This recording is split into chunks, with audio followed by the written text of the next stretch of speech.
you're familiar with Mr. Ostrovsky's experience? Yes. And you first became aware of the video about which Mr. Ostrovsky complained, that it is in about May this year, is that right? I first became aware myself personally of that video and of Mr. Ostrovsky's complaint during the course of his evidence to the Commission. I see. Now, we've prepared a transcript of the video because just to avoid the need to have to display it to everybody. Can I bring up the transcript and just draw your attention to some parts of the transcript? Appreciating, have you personally watched the video? Not all of it, no. But you understand that its format is a split screen with four men talking to screen about the Bondi Harnacker attack. Yes. The Commissioner, this is a transcript of the video that the Commission staff have prepared. It has the document ID RCD.599.001.0025.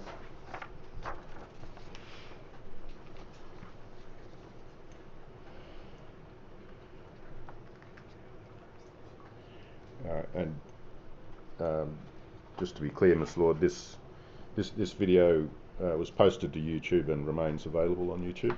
That's correct. The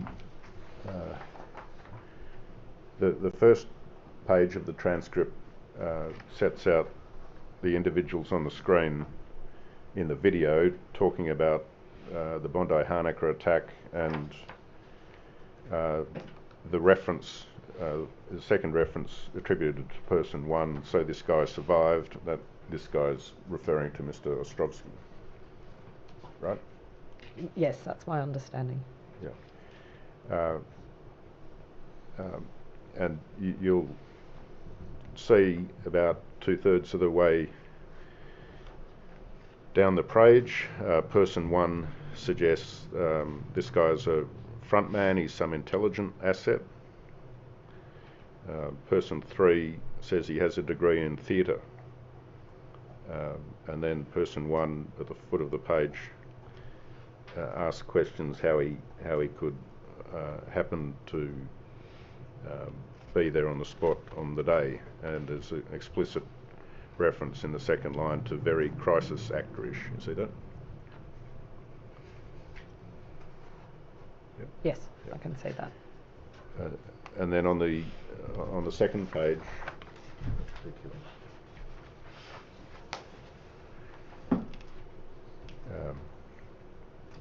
the first comment on the second page, it refers to the selfie. That's a reference to the photograph of Mr. Ostrovsky with a bloodied head that evidence has been given about to the Commission, right? Yes. Person three then says, refers to makeup and refers to Zionists just do this kind of shit all the time. Yep. Yes, I can see that. And there's an explicit reference to false flag after false flag after false flag. Now,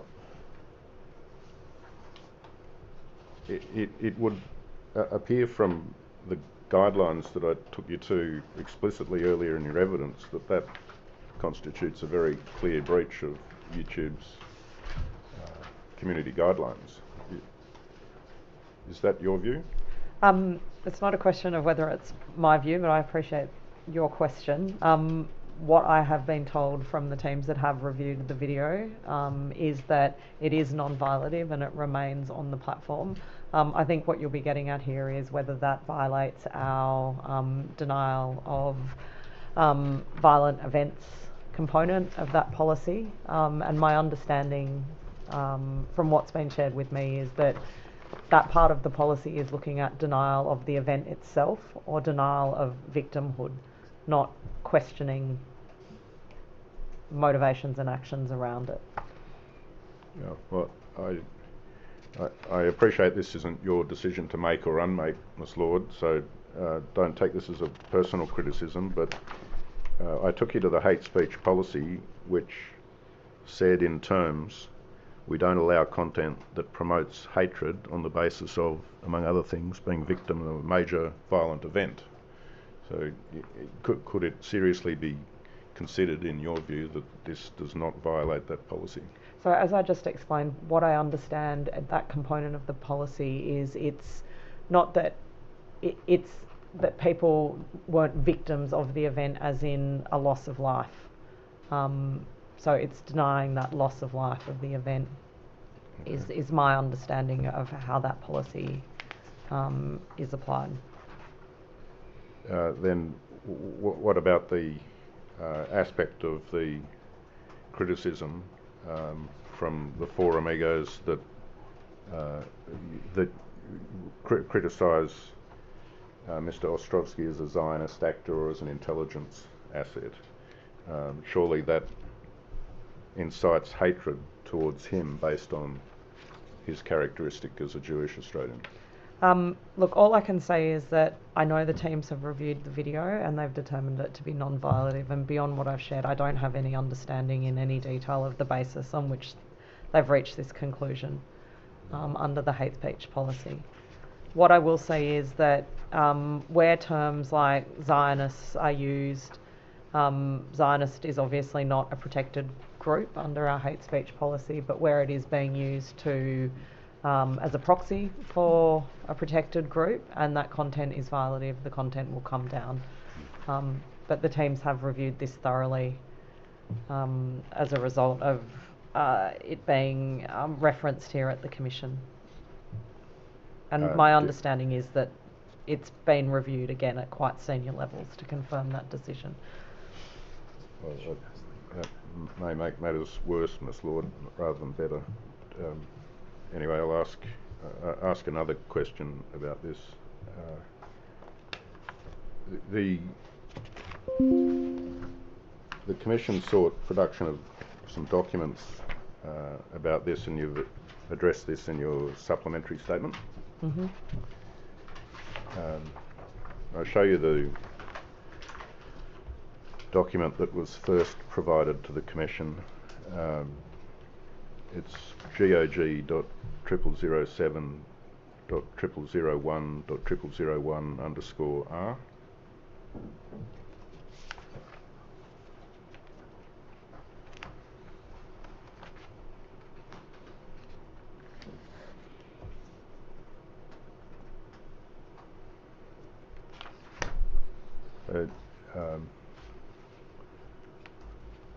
The solicitors for Google Australia provided this document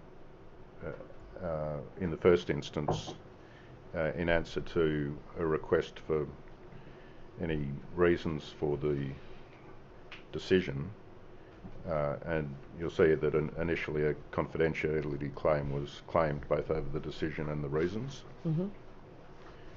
And then subsequently the confidentiality claim was not pressed, and an unredacted version of the document was produced, GOG.007.001.001. Could bring that up.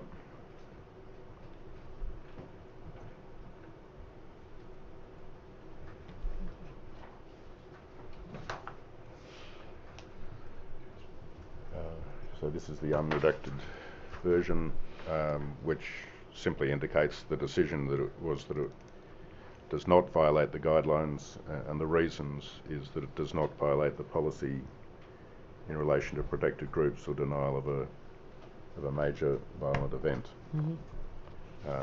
And on that basis, the video remains available on YouTube. Is that right? That's correct.